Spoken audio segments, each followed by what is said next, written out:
हाय। पिछला लेक्चर में हम लोग सॉल्व किए थे एमएस सेट का स्टैटिस्टिकल मैकेनिक्स क्वेश्चन, है ना। आज हम सोल्व करेंगे एमएस सेट का 2021, है ना, मैथमेटिकल एमपी क्वेश्चंस। मैथमेटिक्स का जितना भी क्वेश्चन पूछा गया था उसको हम सोल्व करेंगे, है ना। देखो, मैथमेटिक्स में जो क्वेश्चन आया था, कुछ क्वेश्चन तो बहुत आसान है ना। क्वेश्चन सभी क्वेश्चन आसान है ना? फिर भी हम लोग डिस्कस कर लेते हैं। एक दो क्वेश्चन जो है वो मुझे भी समझ में नहीं आ रहा है, तो एक दो क्वेश्चन मैंने छोड़ दिया है। बाकी ये आंसर के आने के बाद जो है उसको हम सॉल्व करेंगे, ठीक है। बट मैं अभी कुछ क्वेश्चन है, क्वेश्चन नंबर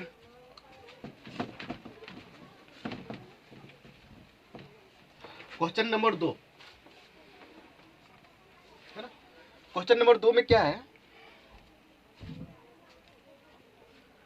देखो तो क्या दिया है कि if a force F is derivable from a potential V R, है ना। देखो एक पोटेंशियल दिया है वी आर, है ना, एक पोटेंशियल वी आर दिया है ना। और वी आर जो है आर का फंक्शन है, वी जो है आर का फंक्शन है यहाँ पे, है ना। पोटेंशियल जो आर का फंक्शन है ना। और इस पोटेंशियल से एक फोर्स जो है डिराइव किया गया, एफ डिराइव किया गया, है ना। अब पता है कि एफ और वी के बीच रिलेशन क्या होता है, एफ बराबर होता है माइनस डेल वी बटे डेल आर, ये तो होता है ना। ये पूछ रहा है इसमें where R is the distance from the origin, जहाँ पे आर जो है ओरिजिन से डिस्टेंस है, ऑफ द कोऑर्डिनेट सिस्टम में आर जो है वो ओरिजिन से डिस्टेंस है ना।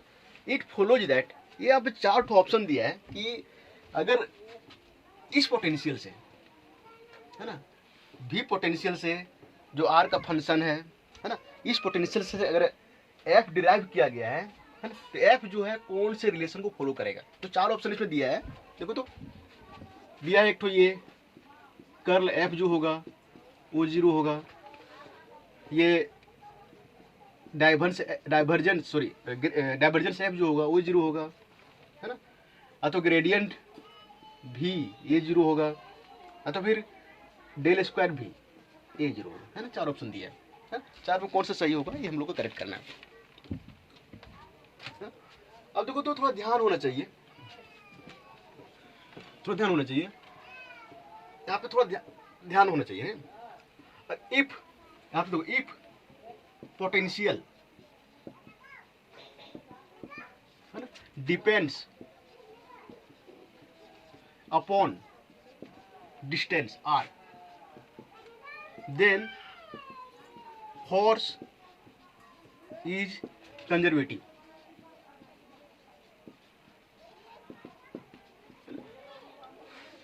क्या है, अगर पोटेंशियल जो r पे अगर डिस्टेंस करता है, डिपेंड करता है ना, तो उससे जो फोर्स निकलता है, अगर उसे फोर्स डिराइव करें तो वो जो फोर्स होता है ना, वो क्या होता है, कंजर्वेटिव होता है ना।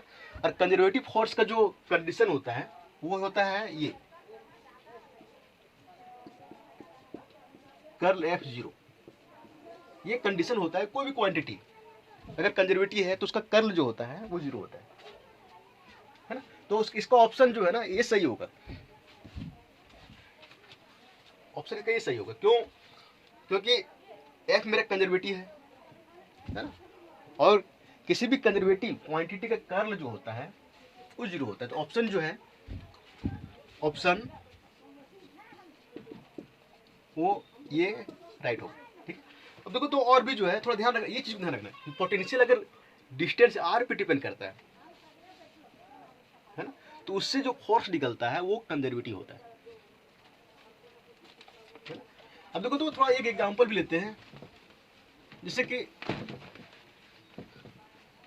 मेरा इलेक्ट्रोस्टैटिक पोटेंशियल क्या होता है, इलेक्ट्रोस्टैटिक पोटेंशियल क्या होता है, ये तो होता है minus 1/4 pi epsilon not Q बटे आर, ये तो होता है ना, Q1 Q2 बटे आर। इससे फोर्स निकल, अब देखो तो ये इलेक्ट्रोस्टैटिक पोटेंशियल जो है आर पे डिपेंड करता है। इसे फोर्स निकालो तो फोर्स में इतना आता है 1/4πε0 Q1 Q2 बटे आर स्क्वायर।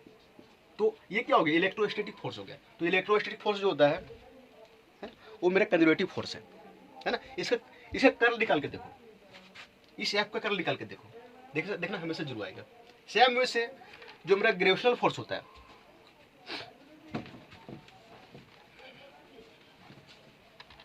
ग्रेविटेशनल फोर्स ये F बराबर G(m1)(m2) बटे आर स्क्वायर है ना। ये भी मेरा क्या होता है, कंजर्वेटिव फोर्स होता है ना। इसका पोटेंशियल क्या होता है, U। ग्रेविटेशनल पोटेंशियल एनर्जी क्या होता है, -G(m1)(m2) बटे आर। देखो यहाँ पे भी क्या है, U किस पे डिपेंड करता है, आर पे डिपेंड कर रहा है। तो इससे जो फोर्स निकलता है ना, वो फोर्स जो होता है वो कंजर्वेटिव होता है। तो इलेक्ट्रोस्टैटिक फोर्स है ना, ग्रेविटेशनल फोर्स है ना, ये मेरा कंजर्वेटिव होता है। सबका जो कर्ल होगा है ना, कर्ल अगर इसका निकालेंगे तो सबका कर्ल जो होगा 0 होगा। ठीक है, चलो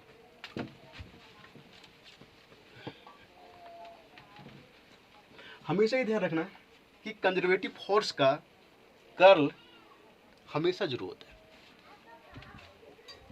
है ना। चलो अगला क्वेश्चन जो है वो देखते हैं। अगला क्वेश्चन जो है वो, हाँ, क्वेश्चन नंबर 1 पे आ जाते हैं। देखो तो कंसीडर ए वेक्टर, एक वेक्टर दिया है, भी दिया है, वो दिया है वेक्टर आर बटे वेक्टर आर क्यूब है ना। अब देखो तो the surface integral of this vector over A, इसका सरफेस इंटीग्रल निकालना है। The surface integral of this vector over the surface of the cube of side A centred at the origin is. अब देखो सीधी सीधी बोलने का इसका मतलब है कि इसका सरफेस इंटीग्रल निकालना है, और किस सरफेस का, एक क्यूब है जिसका साइड ये है ना, और उस क्यूब का जो ओरिजिन है, उस क्यूब का जो सेंटर है वो ओरिजिन पे है ना। अब देखो तो इसको हम कैसे निकालते हैं।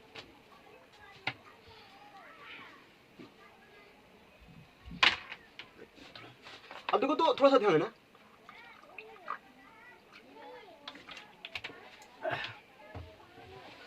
देखो अब भी कितना दिया है ना, ये वेक्टर भी कितना दिया है, वेक्टर आर बटे आर क्यूब। इसको लिख सकते हो, देखो तो वेक्टर आर बटे, एक काम करो, आर इसका मोड और फिर 1 बटे आर स्क्वायर, ऐसे उल्टा लिख दिए। चलो ऐसे लिखो पहले 1 बटे आर स्क्वायर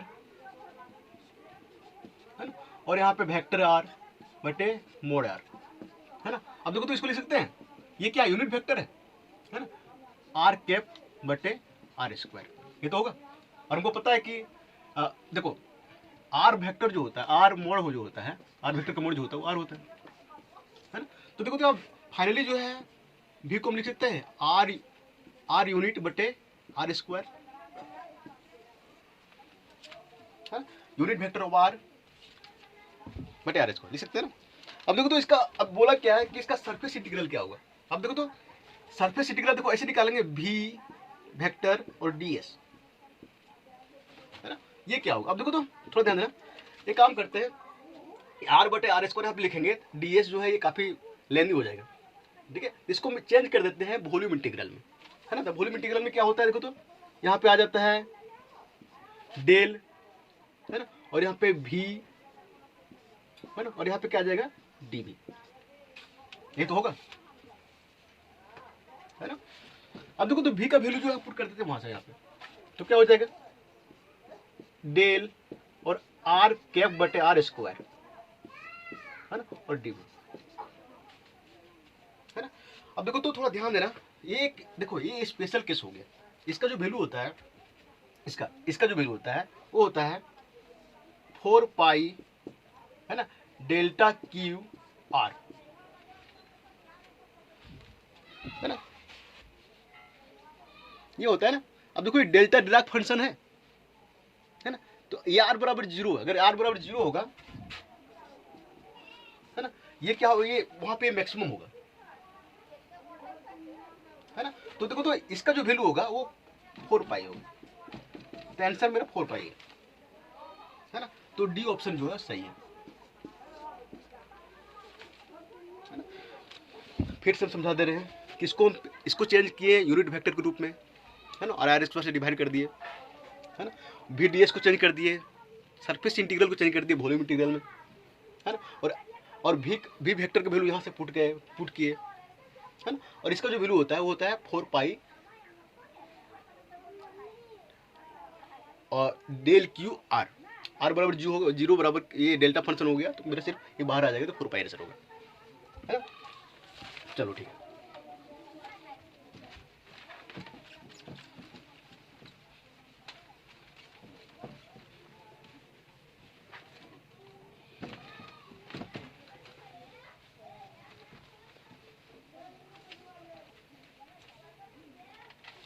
चलो अगला क्वेश्चन करते हैं 3 नंबर, है ना। 3 नंबर में दिया क्या है वो देखो,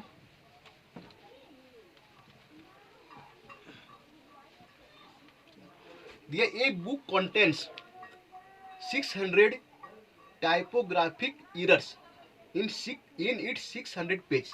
एक बुक है ना, बुक है, इस पेज जो है वो 600 है ना। और 600 में जो है 600 पेज में जो है वो मतलब इसमें 600 पेज में टाइप किया गया है ना। और यहाँ पे 600 पेज में जो है टाइपोग्राफिक एरर है, क्या है एरर कितना है 600 है ना। These typo errors occurs completely at random. ये जो एरर है 600 पेज में वो कहीं भी हो सकता है, पहले पेज में, दूसरे पेज में, तीसरे पेज में, किसी में नहीं हो सकता है ना। Using the Poisson distribution the probability that ये पेज कंटेन्स नो एरर, है ना। तो बोल रहा है कि पॉइजन डिस्ट्रीब्यूशन का यूज करो, है ना, पॉइजन डिस्ट्रीब्यूशन का यूज करना है ना, एंड अगेन करना है द प्रोबेबिलिटी दैट ये पेज कंटेन्स नो एरर, है ना। क्या प्रोबेबिलिटी होगा कि एक पेज कोई एरर को नहीं रखेगा। तो क्वेश्चन को फिर से समझ लो, 600 पेज है ना, और उसमें 600 एरर है ना। तो इसमें से ये बोल रहा है कि एक पेज कोई भी एरर को नहीं रखेगा, है ना, इसकी क्या प्रोबेबिलिटी है ना। और ये पॉइजन डिस्ट्रीब्यूशन, ये पॉइजन डिस्ट्रीब्यूशन को यूज करके बनाए, है ना। अब देखो तो थोड़ा ध्यान देना, पहले हम बता देते हैं पॉइजन डिस्ट्रीब्यूशन होता क्या है। पॉइजन अच्छा, पॉइजन डिस्ट्रीब्यूशन,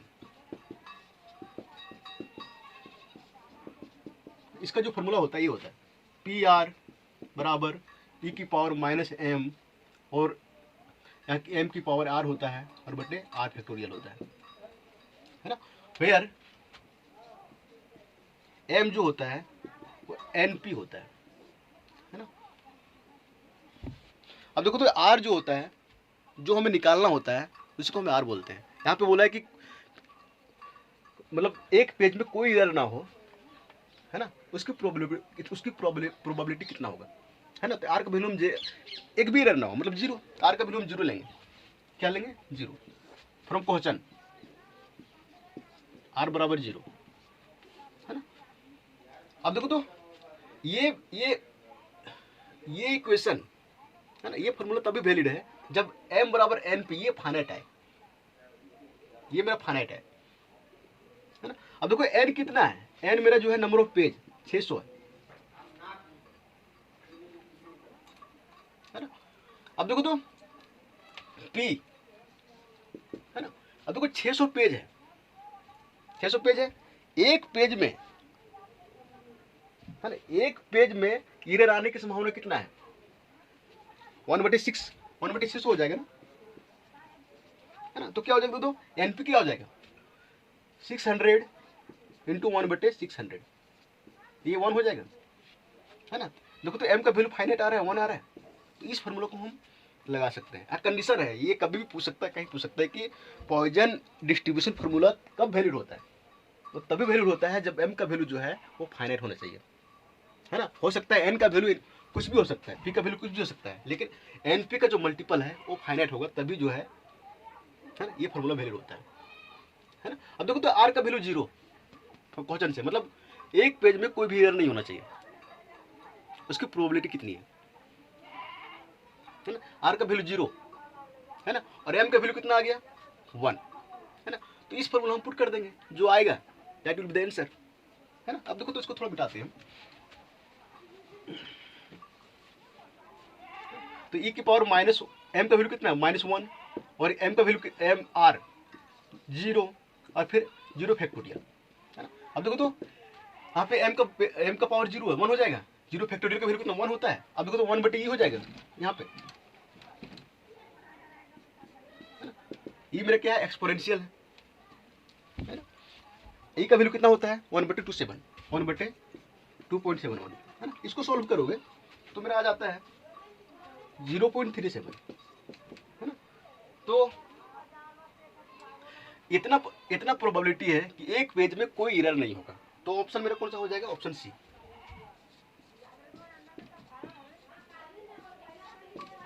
आंसर। ठीक है, चलो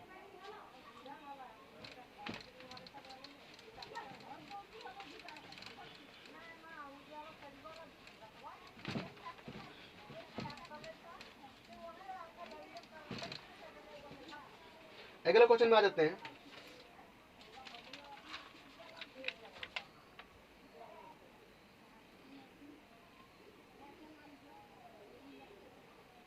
एक मिनट, अगला क्वेश्चन में आ जाते हैं। क्वेश्चन नंबर जो है वो 6 है ना। 6 में क्या है, एक डिफरेंशियल इक्वेशन दिया है, और डिफरेंशियल इक्वेशन ये है d2y/dx², है ना, प्लस x dy/dx, है ना, प्लस यहाँ माइनस है yx बराबर 0। तो इसमें 4 ऑप्शन दिया है ना।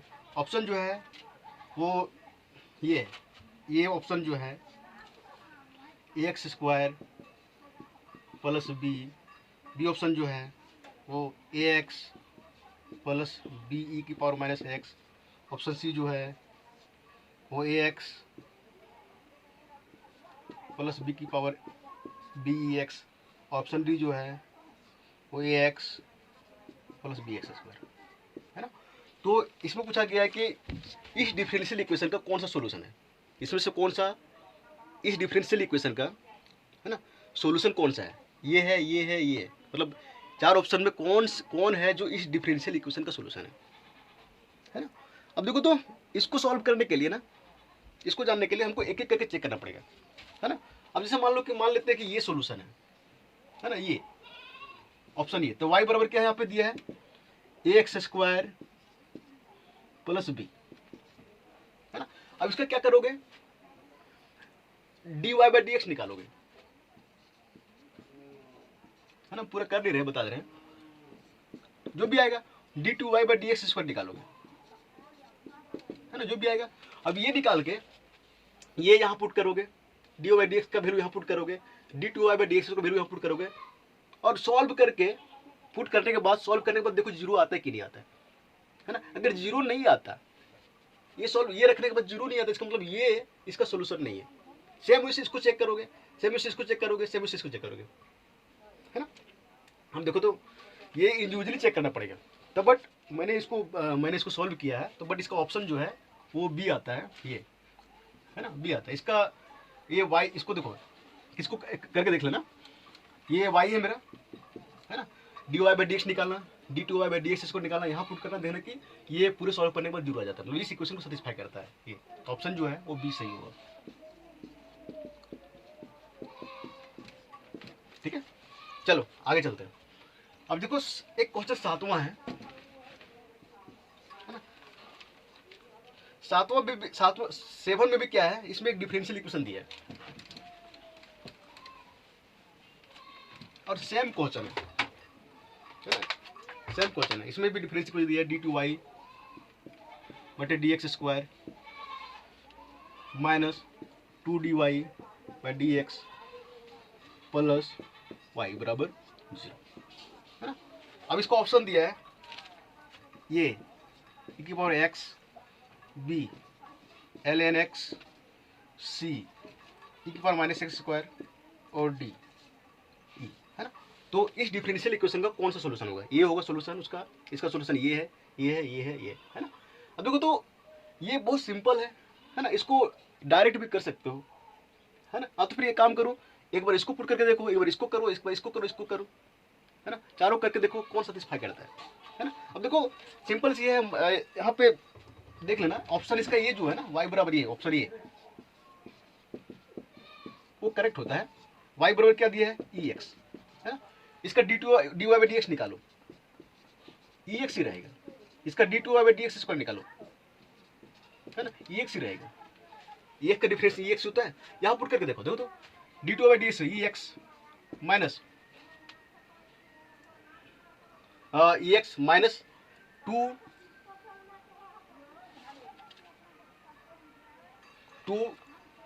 अच्छा ex प्लस ex, है ना। अब देखो तो इसको सॉल्व करो तो 2 dy बाई dx का जगह ex प्लस y की जगह ex, तो ex plus ex 2ex minus 2x 0 हो जाएगा, है ना। तो ये सॉल्यूशन होगा, ऑप्शन ये जो ये सही होगा, है ना। अब तो फिर इसको सीधा भी सॉल्व कर सकते हैं, देखो तो ऐसे ही, है ना। देखो तो हम लोग क्या करते हैं, अगर हम लोग अगर तरीके से चले तो d बाई dx को हम मानते हैं m मानते हैं, ये तो मानते हैं। अब देखो तो m मानेंगे तो यहाँ पे m² हो जाएगा, है ना, माइनस 2m हो जाएगा d बाई प्लस 1 हो जाएगा बराबर 0, है ना। अभी क्या मेरा क्वाड्रेटिक इक्वेशन है, इसको सॉल्व करते लिख सकते हैं m² माइनस m प्लस 1 बराबर 0। अब इसको देखो m माइनस 1 और फिर m यहाँ पे 1 आ जाएगा, है ना, m माइनस 1 बराबर 0। अब देखो m माइनस 1 बराबर 0, है ना। तो m का जो है देखो तो सोल्यूशन आ गया m बराबर 1 1, है ना। अब देखो तो यहाँ पे 2 रूट आ गया, m बराबर 1 1। अब देखो अगर यहाँ पे रूट दोनों बराबर है तो सोल्यूशन क्या होता है, थोड़ा ध्यान देना, y बराबर c1 प्लस x c2 और क्या होता है ex, बाहर में ex आ जाता है ना। अब देखो अब इसका 2 सोल्यूशन होगा, 1 रखो यहाँ पे c1 plus x c2 plus emx होगा ना, emx होता है यहाँ पर, है ना। अब देखो तो यहाँ 1 पुट करेंगे तो आ जाएगा c1 ex plus x c2 ex, है ना। देखो दो सोल्यूशन आएगा, है ना, और ये सोल्यूशन जो होता है इंडिपेंडेंट होता है ना। तो ये सोल्यूशन देखो ये ex यहाँ पे आ रहा है ना, एक सोल्यूशन जो है ये, है ना, एक सोल्यूशन जो है ये मेरा x ex ये वाला आएगा, है ना। तो ऐसे भी कर सकते हैं।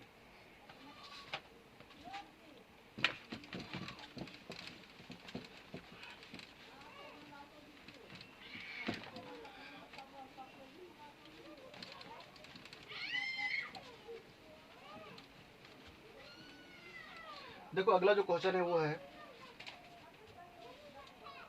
हाँ 8वां नंबर, है ना। 8वां में क्या क्या एक मैट्रिक्स दिया गया है, मैट्रिक्स जो है ये है मेरा 2 3 0 और ये यहाँ पे इसको ये मान लेते हैं, क्या मानते हैं, ये मानते हैं, है ना, 3 2 0, है ना, 0 0 1, है ना। एक मैट्रिक्स दिया गया है ना। तो पूछ रहा है कि इस मैट्रिक्स का आइगन वैल्यू क्या होगा, है ना, इस मैट्रिक्स का आइगन वैल्यू क्या होगा, है ना। अब देखो तो 3 ऑप्शन दिया है ना। तो ये 3/3 मैट्रिक्स है ना, तो इसका 3 आइगन वैल्यू होगा। अगर 4/4 मैट्रिक्स होगा 4 आइगन वैल्यू होगा। तो जितना स्क्वायर मैट्रिक्स में जितना अगर 1/1 है तो 1 होगा, 2/2 है तो 2 होगा, है ना। इसका आइगन वैल्यू क्या होगा, है ना। हम मान लेते हैं let eigenvalue is λ1, λ2 and λ3। Eigenvalue जो है इसका वो λ1, λ2 एंड λ3 है ना। अब थोड़ा ध्यान होगा कि आइगन वैल्यू का जो सम होता है वो मैट्रिक्स का ट्रेस दिखाता है ना। इसका सम जो है λ1 प्लस λ2 प्लस λ3 है ना, ये क्या दिखाता है, ट्रेस दिखाता है, ट्रेस ऑफ ये, है ना। और ट्रेस क्या होता है, डायगोनल एलिमेंट का सम होता है। देखो तो यहाँ पे डायगोनल एलिमेंट कितना है, 2 2, एक मिनट, 2 2 1 है, तो कितना सम हो जाएगा, 2 2 4 5, है ना। तो λ1 प्लस λ2 प्लस λ3 कितना है, 5 है। और इसका जो प्रोडक्ट होता है ना, आइगन वैल्यू का जो प्रोडक्ट होता है वो मैट्रिक्स का डिटरमिनेंट दिखाता है ना। अब देखो तो यहाँ पे λ1, λ2, λ3 ये डिटरमिनेंट दिखाएगा किसका, मैट्रिक्स ये का, है ना। और इसका डिटरमिनेंट निकालोगे, है ना, तो आ जाएगा 2 4, 4 माइनस 2 2 4, है ना, 4 माइनस 6, 4 माइनस 9, है ना, तो आ जाएगा -5, है ना। अब देखो ऑप्शन में देखो दिया है 5 2 -2। अब देखो जो ऑप्शन इसको सेटिस्फाई करेगा, है ना, वही तो आइगन वैल्यू होगा इसका। तो देखो तो इसमें से 5 2 पहला ऑप्शन जो है वो है ऑप्शन ये 5 2 -2, ये सेटिस्फाई कर रहा है। देखना 5 2 7 और -2 5, ये तो सेटिस्फाई कर रहा है, इसको कर रहा है, लेकिन दोनों करना चाहिए। 5 दूनी 10 और 10 - 20 ये नहीं कर रहा है, इसको नहीं कर रहा, इसलिए ये नहीं होगा, है ना, ये इसको नहीं कर रहा सेटिस्फाई। अब देखो तो अब देख लेना, बाकी इसके आंसर जो आएगा सी आता है। सी देखो, सी जो है वो 5 1 -1 ये सेटिस्फाई करेगा। देखो पहला करेगा 5 + 6 - 1 5, पहला सेटिस्फाई कर रहा है ना। दूसरा देखो 5 1 5 और -1 -5, है ना, तो ये दोनों सेटिस्फाई कर रहा है। तो इसका जो आइगन वैल्यू होगा वो सी होगा, 5 1 -1, है ना। इसका ऑप्शन जो हो जाएगा वो सी हो जाएगा, ठीक है। चलो आगे चलते हैं।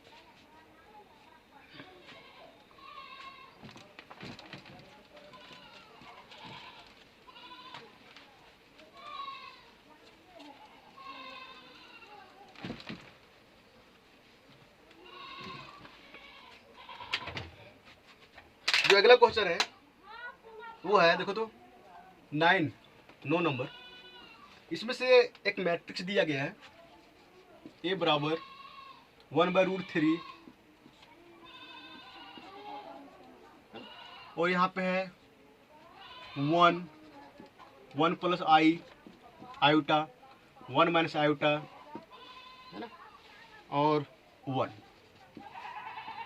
है ना, ये दिया है। और इसमें से ऑप्शन में दिया है ये मैट्रिक्स जो है वो ऑर्थोगोनल है, साइमेट्रिक है, एंटी साइमेट्रिक है, यूनिटरी है ना। अब देखो तो सबका कंडीशन ऑर्थोगोनल होने के लिए क्या होना चाहिए, देखो अब देखो तो एलिमेंट का नंबर पहले दे देते हैं, ठीक है। इसको हम बोलेंगे 1 1 पहला रो पहला कॉलम, इसको बोलेंगे 1 2, इसको बोलेंगे 2 1 और इसको बोलेंगे 2 2, है ना। सिंपल से हम एलिमेंट को कैसे रिप्रेजेंट करते हैं, ये आई जी से, ये आई जे से, है ना। आई मेरे क्या होता है रो होता है, जी मेरा क्या होता है कॉलम होता है ना। तो आई जे यहाँ पे 1 1 है, आई जे यहाँ पे 1 2 है, आई जे यहाँ पे 2 1 है, आई जे यहाँ पे 2 2 है ना। ये बोल रहा है कि मैट्रिक्स क्या है मेरा, पहले ऑर्थोगोनल है। देखो ये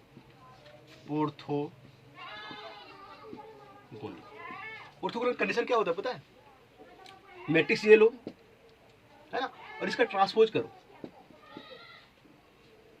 है ना। तो अगर इसका ट्रांसपोज करते हो, है ना, तो ये अब ट्रांसपोज करना है ना, ये आई के बराबर होना चाहिए, आइडेंटिटी मैट्रिक्स के बराबर होना चाहिए, है ना। तो देखना ये करके देखना नहीं आता, ठीक है, आई के बराबर नहीं आता। हाँ, आई का वो अलग मतलब है 1001, है ना। दूसरा जो है वो है साइमेट्रिक।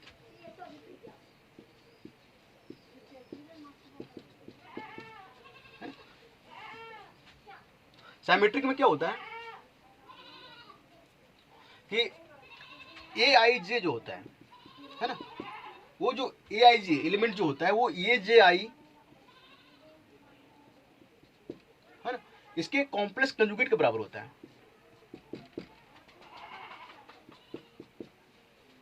ए आई जो होता है ए जे आई के बराबर होता है, मतलब ए आई जे जो होता है वो ए जे आई के कॉम्प्लेक्स कंजुगेट के बराबर होता है ना। कॉम्प्लेक्स कंजुगेट में क्या करते हैं, जैसे मान लो कि देखो ये 1 2 है, ये 1 2 कितना है 1 + i है ना। अब ये